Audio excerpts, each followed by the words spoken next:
पारस health Udaipur ने 7 वर्षीय बच्चे के ब्रेन ट्यूमर का सफलतापूर्वक किया इलाज।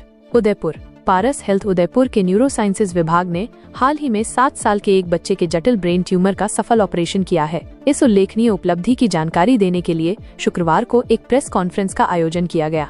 डॉक्टरों ने इस सफल सर्जरी की विस्तृत जानकारी, इलाज के तरीके और इसमें इस्तेमाल की गई अत्याधुनिक तकनीकों के बारे में बताया। बच्चे को पिछले 2 महीने से लगातार सिरदर्द की शिकायत थी। MRI स्कैन में पता चला कि उसके दिमाग में लगभग 5/6 सेंटीमीटर का एक बड़ा ब्रेन ट्यूमर था, जिसके कारण दिमाग पर दबाव पड़ रहा था। न्यूरोसाइंसेज विभाग की विशेषज्ञ टीम ने इस चुनौतीपूर्ण सर्जरी को सफलतापूर्वक अंजाम दिया। विशेषज्ञ डॉक्टरों की टीम और अत्याधुनिक तकनीक। इस जटिल सर्जरी का नेतृत्व doctor Ajit Singh, senior consultant neurosurgery ने किया। उनकी टीम में doctor Rajkumar Bishroi, consultant paediatrics, और doctor Abizar Hussain, senior consultant anaesthesia भी शामिल थे। सर्जरी में एडवांस्ड इमेज गाइडेड तकनीक और कैविट्रॉन अल्ट्रासोनिक सर्जिकल एस्पिरेटर CUSA का उपयोग किया गया। इन तकनीकों की मदद से ट्यूमर को आसपास के दिमाग के हिस्सों को कम से कम नुकसान पहुंचाए और बहुत कम रक्तस्राव के साथ हटाया गया। सर्जरी के मात्र 2 दिन बाद ही बच्चे को स्वस्थ हालत में अस्पताल से छुट्टी दे दी गई। डॉक्टरों का वक्तव्य और टीमवर्क का महत्व। प्रेस कॉन्फ्रेंस में डॉक्टर अजीत सिंह ने बताया कि इस केस में सिर्फ तकनीकी कौशल ही नहीं, बल्कि बहुत सावधानी से योजना बनाने की भी आवश्यकता थी। ट्यूमर का आकार बड़ा था, उसमें खून का बहाव ज्यादा था और वो दिमाग के महत्वपूर्ण हिस्सों के करीब था। उन्होंने कहा, सर्जरी के दौरान ब्लीडिंग सबसे बड़ी चिंता थी, इसलिए हमने रियल टाइम न्यूरो नेविगेशन और माइक्रो सर्जरी तकनीक का इस्तेमाल किया ताकि कोई दिक्कत न हो। उन्होंने बच्चों में ब्रेन सर्जरी को एक बड़ी जिम्मेदारी बताते हुए अपनी टीम पर गर्व व्यक्त किया। मेडिकल टीम ने ये भी बताया कि शुरुआत में बच्चे को माइग्रेन की गलत पहचान हुई थी। जब सामान्य इलाज से कोई फायदा नहीं हुआ तो परिवार ने आगे जांच करवाई, जिससे ट्यूमर का पता चला और समय पर सर्जरी हो सकी।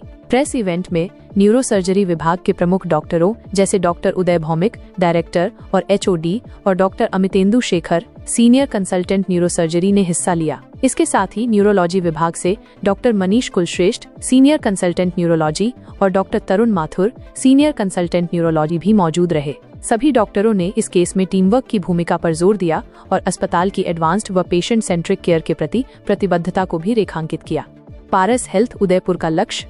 पारस हेल्थ उदयपुर के facility director doctor Prasoon Kumar ने बताया कि अस्पताल का उद्देश्य पूरे भारत में अधिक से अधिक लोगों को उच्च गुणवत्ता वाली और विशिष्ट न्यूरो देखभाल प्रदान करना है। उन्होंने बताया कि अस्पताल का न्यूरोसाइंसेज विभाग न्यूरोलॉजी और न्यूरोसर्जरी को आधुनिक इमेजिंग सिस्टम, कम चीरा वाली तकनीकों और मानक उपचार प्रोटोकॉल के साथ मिलाकर बच्चों और वयस्कों दोनों में जटिल दिमाग और रीढ़ से जुड़ी बीमारियों का इलाज करता है।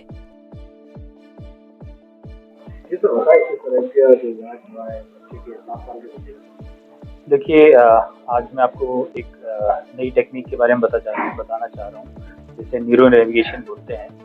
हमने अभी 7 साल के एक बच्चे का ब्रेन ट्यूमर का ऑपरेशन किया है। वो लगभग 6 सेंटीमीटर बड़ा ब्रेन ट्यूमर हो चुका था और पेशेंट शुरू में सिरदर्द का इलाज करा रहा था, माइग्रेन का इलाज करा रहा था, लेकिन जांचों में पता चला कि उसके ब्रेन ट्यूमर है। और 7 साल के बच्चे में ब्रेन ट्यूमर होना बहुत ही बड़ी चीज़ होती है और इसमें सर्जरी में बहुत सारे रिस्क होते हैं। तो हमने अभी न्यूरो नेविगेशन और क्यूसा मशीन की सहायता से इस ऑपरेशन को अंजाम दिया। इसका फ़ायदा ये होता है कि ये बहुत ही छोटे चीरे से, बहुत ही कम रक्तस्राव से और पूरा का पूरा ट्यूमर बिना किसी ब्रेन डैमेज के आसानी से निकाल दिया गया और बच्चा सेकंड डे ही अच्छी तरह खाते पीते आराम से बिना सर दर्द के डिस्चार्ज। बच्चा एकदम सही है, बच्चा एकदम नॉर्मल लाइफ, अपनी रूटीन लाइफ जी रहा है। हाँ, ऑपरेशन में हमने बिल्कुल नॉमिनल कॉस्टिंग रखी है। लगभग आप समझिए 20-25 हज़ार से ज़्यादा एक्स्ट्रा इस टेक्नोलॉजी को लेकर नहीं लगा है और जिस तरह की ये टेक्नोलॉजी है, लगभग 1.5-2 करोड़ की ये मशीन है, उसके हिसाब से जो कॉस्टिंग है हमने बहुत ही कम रखी है।